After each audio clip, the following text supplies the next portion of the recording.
what if you can allow yourself time for some exercise during the day or stress reduction practice at work? If you can practice moderation at work, it may serve as a hedge against any resistance that you may have with your clients or colleagues, any tension that you may feel in your body as a result of going 110%. It may be a hedge against burnout. Sometimes we feel, zoomed out, right? When we're always at these meetings, Zoom meetings, from one after the other. And we start to just feel tired and exhausted.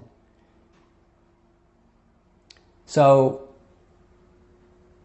what I want to impose upon you is that success really means to spend your time on things that matter, right? And to use Pareto's principle that 20% of your activities will account for 80% of your results. So take a step back and think about what you're doing. Are you pushing yourself too hard? Are you going to the brink and of breaking down, right? When you see that coming, I want you to slow down, take a step back, and really spend the time to see what matters.